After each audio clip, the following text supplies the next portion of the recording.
Makapanindig balahibo ang bawat segundo sa paglamo ng tsunami sa malaking bahagi ng Japan noong March 11, 2011.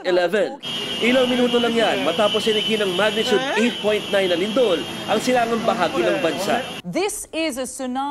Ang mga palayan, sasakyan at mga infrastruktura parang alikabok lang na winalis ng dambuhalang alon. Ang mga barko at mga kotse walang kalaban-labang inanod ng tubig. Pero mas matindi ang eksena sa Sendai Airport. Mga eroplanong parang laruan lang kung bitbitin ng tsunami. Isang taon makalipas ang trahedya, ito na ngayon ang itsura ng airport. Mabilis itong na-renovate. Maging ang train station sa syudad na sinira naman ng lindol, gawa na rin.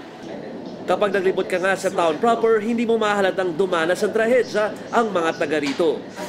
Nakilala namin si Marika Nauchi, isang Sendai resident.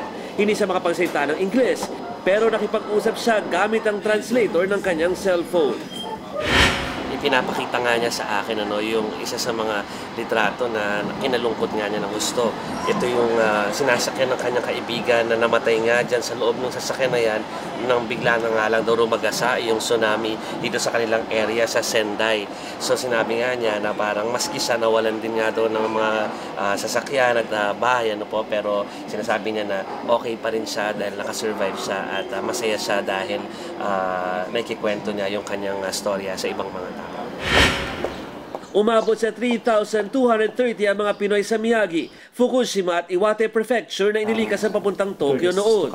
Ilan sa kanila umuwi pa ng Pilipinas sa takot. Makalipas ang isang taon, balik Japan ang karamihan sa kanila, pero ang iba lumayo sa radiation zone ng Fukushima Nuclear Power Plant.